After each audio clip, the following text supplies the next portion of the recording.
प्रेम से बोले उमापति महादेव की जय। आदि शक्ति मैया भवानी की जय। श्री गणेश भगवान की जय। उमापति महादेव की जय। हर हर महादेव, हर हर महादेव। देखी भैया दीदी, दादी आ पोता के कहानी एगो लेके आइल बानी। कहानी बहुत सुंदर बा। रउरा सबके बीच बैठल बानी। जितना भैया दीदी टू चैनल से जुड़ल बानी सबके चरणों में प्रणाम करतनी। भैया दीदी अपन प्यार दुलार के बनाई। बहुत मेहनत से, बहुत असरा से वीडियो बनावल जाला। अपन प्यार दुलार के बनाई भैया दीदी बढ़ाई। हर हर महादेव।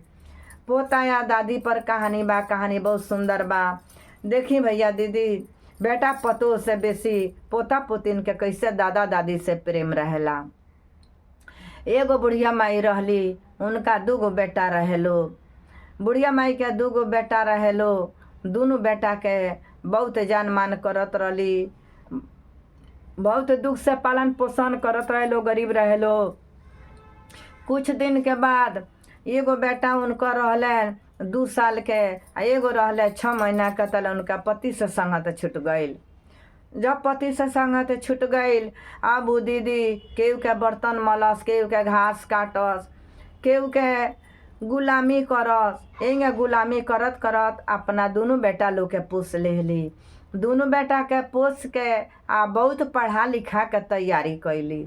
जब पढ़ा लिखा के तैयारी क देहली त देखी भैया दीदी, दोनों बेटा लोग बहुत सुंदर हो गईलो। बहुत, एक जना टीचर हो गईलन आ एक जना अमीन हो गईलन। एक जना अमीन हो गईलन, बाबू जमीन नापे लगलन। आ एक जना स्कूल के टीचर हो गईलन। आ बहुत महादेव जी के भगत रहली। प्रतिदिन उ बाबा के मंदिर में जास, पूजा करस, वहाँ चर्चा होखे तब पर प्रसादी सब लेके जास। हो जान दूसरा के घर बर्तन क देस, घास काट के लिया के धो देस, आ कस कि दीदी हमरा के 10 मिनट के टाइम दे दी, तनी हम बाबा के चर्चा में से आवतानी। चर्चवा में चल जास। काम करस, कोई मने ना करे। देखी भैया दीदी, एक दिन के बात ह। बड़ बेटा हो गए जब सियान, तो कहतरी जे इतना मेहनत हमरा देह पर पड़ता, आ बड़का बबुआ के सदिया क देती त खाली खानवा बनावे वाला हो जैती, त हम केकरो गुलामी क के आ हम अपन घर चलैती। जब लड़का सियान हो गइलो, नौकरी हो गई, त कहतलो जे माई तू दूसरा के घर बर्तन अब करे मत जा। तू आपन दौरी दुकान भले कल, आ ना तो कुछ मत कर, हमनी के काम आयम से तू खइया।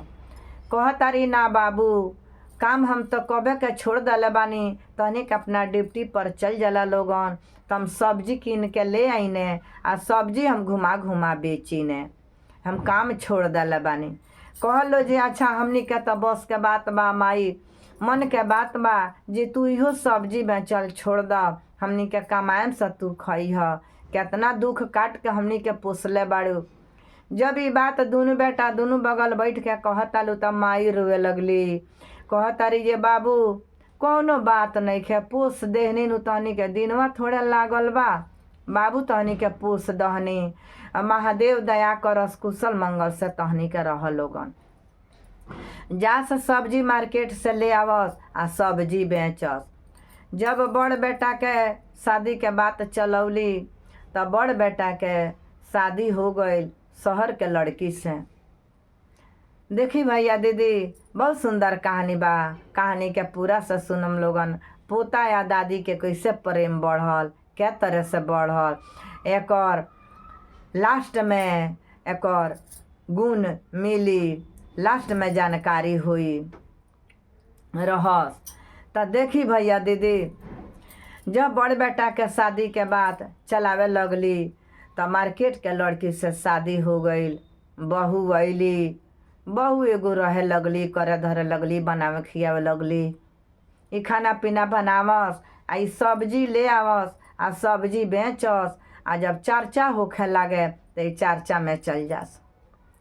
जब सब्जी बेचे लगली, सब्जी बेच के आवस, इनकर कपड़ा तनी मैल हो गई रहे। अब काम कैला में भैया दीदी कपड़ा तो गंदा होखबे करी। जब उन्हें से आवस पसेना से थाकल तो जौन बहू इनकर आई रहली, इनका बहू के बड़ा घृणा होखे लागल, बड़ा घृणा होखे लागल। कहत रही अपना पति से, एगो बात बा, अपना माई के मने क दी सब्जी बेचे ना जाए के, देखे में कपड़वा कितना गंदा भइल बा, उ केंग फींचाई के फींची उतना गंदा कपड़ा, कह दी ना जाए के। अब बेटा केंग मने करस, तो जरी के कहानी रहे, सारा दुख दर्द उ देखले रहले। जौन पहाड़ टूट के पड़ रहे माई पुसले रही, उससे समय पार हो गइल बा बेटा के तो सब याद बा भैया दीदी।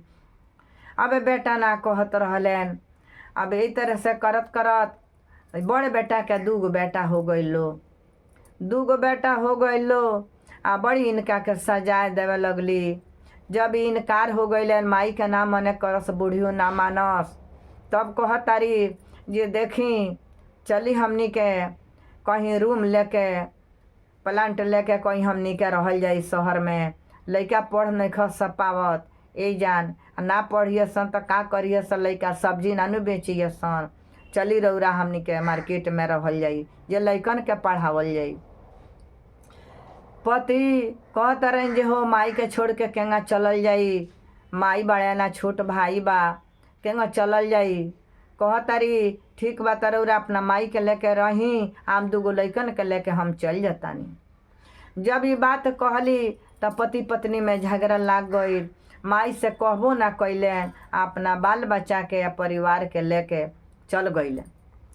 जब चल गईले परिवार के लेके, आ दादी अलगे हो गईली, बच्चा रहलो छोट छोट दोनों बच्चा के लेके आ चल गईले मार्केट में रहे लगलन। तब बुढ़िया माई कहतारी जे बड़ बेटा तब पता ना कहाँ चल गईलन कहाँ ना गईलन, अब चल तनी छोटको बाबू के शादी क देवे, इनको के सदिया क दे, छोटको वहीं तो इतना खाना पीना बनैन, हम सब्जी बेच के आए तो खाना तो नानू बनावे के पड़ी, चौका बर्तन तो नानू करे के पड़ी।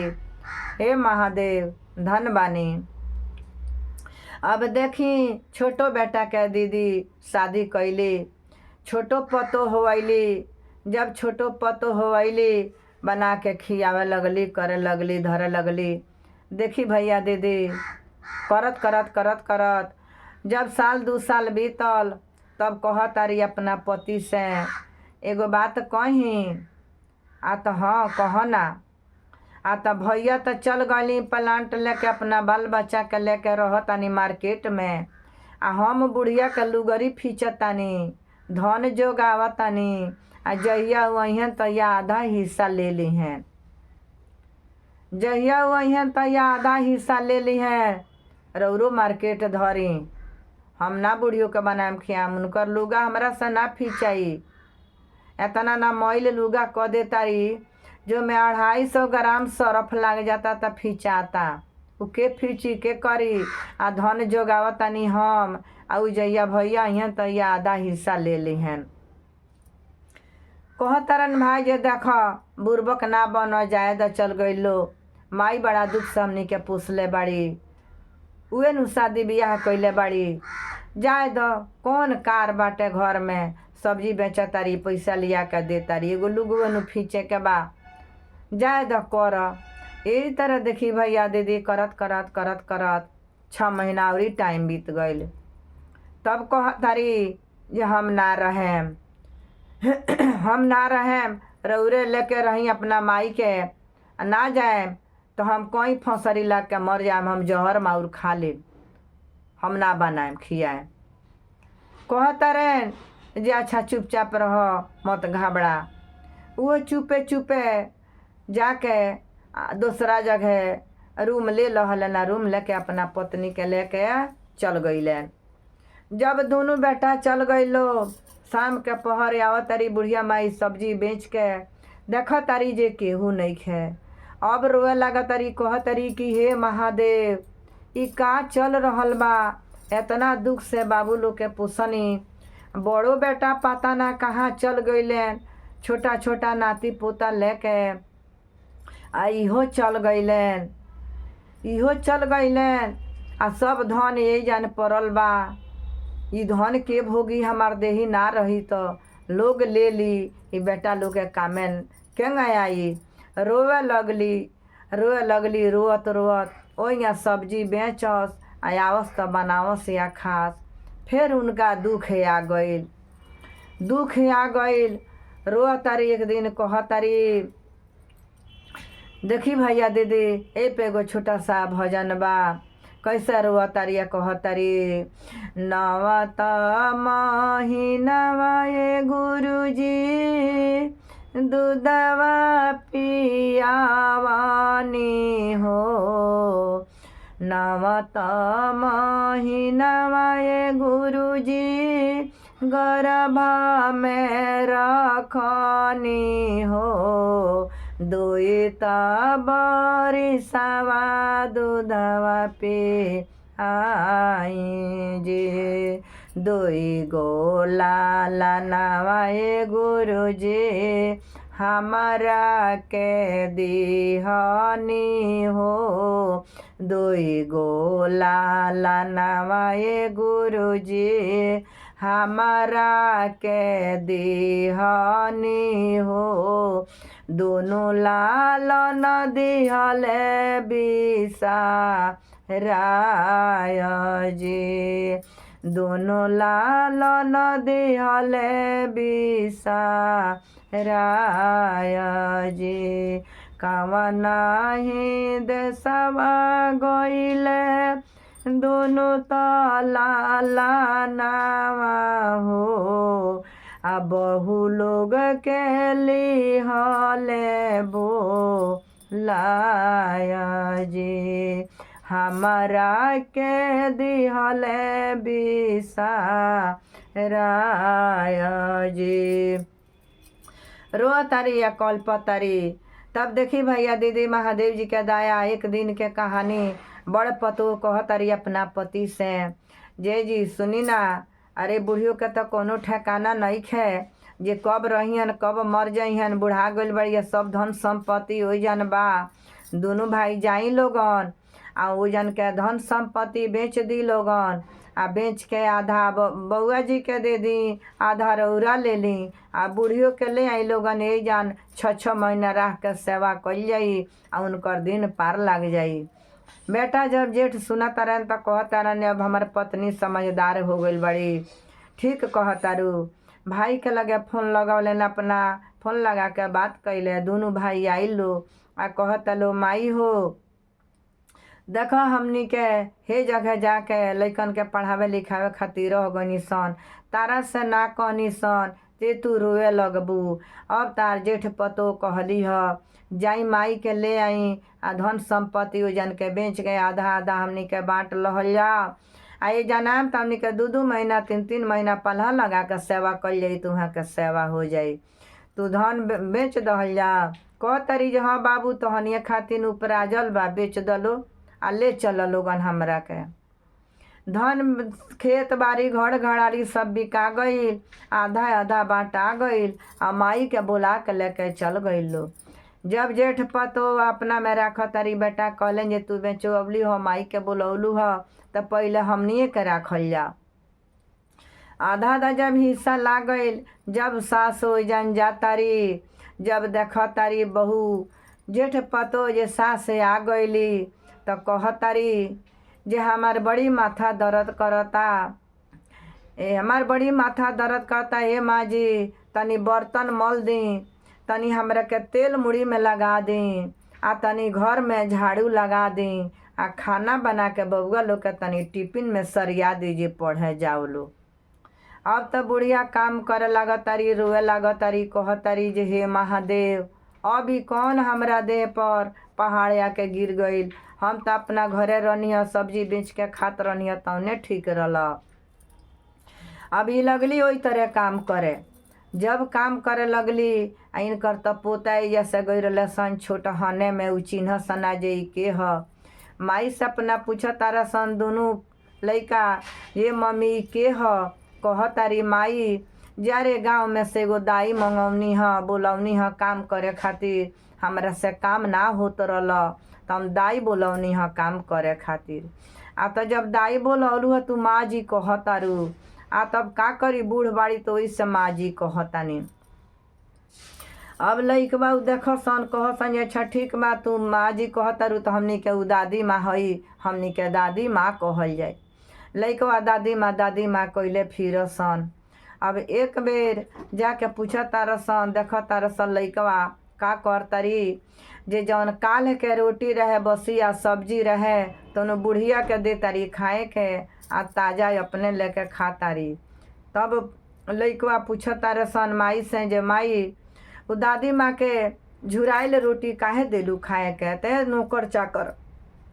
नौकर चाकर हई जियान होत रल तो ओइसे कनी खा लिहन, ओइसे कहत खा लिहन। तो लइकवा एक दिन कहता रसन जे बड़का भैया कहता छोटका भैया से जे भैया बाबूजी आ पापा जी आवतनी त माई हो कहतनी, आई माँ जी कहतारी आ तब कहतारी जे दाई हई नौकर हई ते हमनी के दादी से पूछे के ई बात। जब देख तारसन बसिया रोटी खात उनका से टूटे ना, लइकवा आपन छिपोवा ले जाके आ कहतारसन दादी जी रौरा हई खाई आ उदी हम खा ली। जैसे बसिया रोटी लेके खात रहले सन तले इनकर माँ देखतारी तो दोनों लइकन के चटकन से मार दहली आ कहतारी जे तोहनी के काहे बुढ़िया के झुराइल रोटी खाता रह तहनी के तबीयत खराब हो जाई। जब मार देली तो दोनों लइका कहतार सन जे देख मम्मी तोहरो अब ढेर समय नहीं खे, जेंगा तू करतारू ओइया हमनी के तहरा से करवाएम सन। रोत लइका खाए छोड़ दल सन, पढ़े चल गइले सन। ओकरा बाद जब इतना दिन इनकर बीत गइल 6 महीना दिन, तब अब कहतारी जे ए माँ जी अब छोटकू में जाई, और छोटकू में जाए के अब पल्हाया गइल बा, 6 महीना दिन हो गइल। झोरा उठौली आ झोरा लेके छोटकू में गइली। छोटकुओं में गइली तो उनको में ये दशा, उहो ई तरह काम करावे लगली। जब काम करावे लगली तो कहतारी जब हम केहू में ना रहे अब हम चल जातानी अपना घरे, वही जन हम केहू में इतना अपना नगर में भीख दुख मांग के खाएं और वही जा रहे। जैसे उ झोरा उठा के आ लेके आ बढ़तारी बाजार के ओर, तले दोनों लइकवा पढ़ के आवत रहले सन। दोनों लइकवा पढ़ के आवत रहले सन, ई झोरा लेके चल जात रहली। तब देखत तारे सन तो कहतर से ये दादी जी माँ, ये दादी माँ कहाँ रौरा जातानी? आ तो बाबू हम जातानी अब अपना घरे, अपना नगर में रहें, वही जा भीख दुख मांग के खाएं, ये जन बड़ी दशा होता। आ तो चाचा जी में गई रहनी हो, चाचा जी ना जान मन कहता ना, ये ना जान मान कैल हलो। अब का तहनी से हम बताएं? दोनों लइकवा धऽ के रोवे लगले सन। कहतारे सन जे ना दादी जी रौरा मत चली, रौरा घरे चली। बुढ़ियों के घरे बुला के लेके अइले सन। जब घरे बुला के लेके अइले सन, जब बड़को देखतारी जे फेरी घरे आ गइली तो कहतारी जे रौरा गइनी है तो काहे रौरा चलैनी है? रौरा काहे चलैनी है गइनी है तो? आधा धन उ लेले बाड़े, आधा हम लेले बानी, तो उ ना करी हैं। ई नइखी कुछ बोलत, खाली रोअतारी। तब लइकवा कहतारे सन जे माँ देख जेइंगा तू दादी के करतारू ओइंगा तोहरो करे के परी हमनी के संगे। तू तो माँ होके नु काम ही करतारू आ हमनी के अपना हाथे तहनी से काम करवावल जाई, ऐसे कि हमनी के ई देखतानी सन। एइंगा बात चलत रहे तले बड़ बेटा वैलन। जब बड़ बेटा वैलन तो देखतारेन सुनतारेन जे हेंगा हेंगा घर में होता। तभी लइकवा कहे लगले सन जे पापा जी रोज माँ हमनी के बसिया रोटी दादी जी के देली खाए के आ ताज़ा रोटी हमनी के देली। बेटा सुनलन तो बड़ा दुख लागल। कहतारेन जे देख काहे हेंगा तहनी के करतारू लोगन, सारा धन बेचवा दिलू लोगन आ सारा धन बेचवा के आ तब तहनी के हेंगा करतारू लोगन। ठीक बा लइका कहत बढ़ले बड़ सन करे के तो एकरा ले 4 गुना तहनी के करी ह लोगन। जब ई बात सुनतारी बड़ पतो तब बुढ़ियो कहतारी जे देख बहू एमे तो तनी कमो करत रहनी ह, बाकी छोट बेटा में गनी ह तो औरी से जाए होखे लागल ह। तब कौना लाजे तहरा में आई, हम चल जात रहनी ह स्टेशन अपना घरे जाए खातिर। ते बाबू लो बाह पकड़ के लेके चल अइल ह। अपना बापो से लगले सन बेटा कहे जे पापा ई बहुत गलती हो रहल बा, दादी के सेवा करी लोगन ना तो हमनी के ना रहे सन, हमनी को अभिये से छोड़ के दोनों भाई चल जाए सन। दोनों बाप आ महतारी लइका लोग के बात मान गईल आ बूढ़ियों के सेवा करे लागल, राखे लागल, लइकन के बात मान गईल लोग। तो देखी बड़ी आदर करे लागल लोग। 5 दिन के बाद बूढ़ियों के जोनी बदल गईल। खूब धूमधाम से उनकर सेवा आदर कैलो, उनकर सेवा आदर क के उनकर अंतिम संस्कार कैलो। बाकी हंसी खुशी से बेचारी के जोनी बदलल। जब जोनी बदले से पहले बड़ा आशीर्वाद देवे लगली अपना पोता लोग के, जे हमार पोता लो दूध से नहाओ लो, सोना फूल फुलाओ लो, आ हमार बड़ पतो सोहागिन रहस, हमार बड़ बेटा अमर बन के रहस। बड़ी आशीर्वाद देली।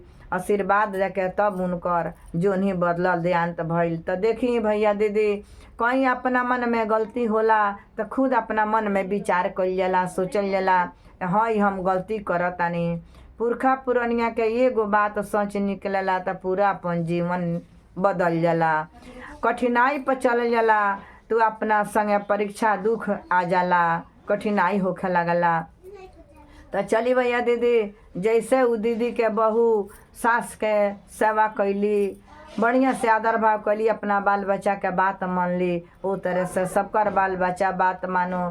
सबे अपना पुरखा पुरनिया के करो। ऐसे कि अब तक पुरनिया लोग के एक एक दिन बचपना में जाता, शरीर थाकल जाता, बाल बच्चा के आसरा बा। तो सभी भैया दीदी के फिर से प्रणाम करतानी। जैसे दीदी के पार लागल, आज जे हमनी एक दिन पतोहरानी, आज बहू बालो, सब लोग अपना मन में सत बुद्धि ले आओ, अपना लोग बाग का सेवा करो, धर्म का राह पर चलो। आज शिव के गुरु नैखा मान लो, शिव के गुरु मान लो। महादेव सबकर पार लगई हैं। हर हर महादेव।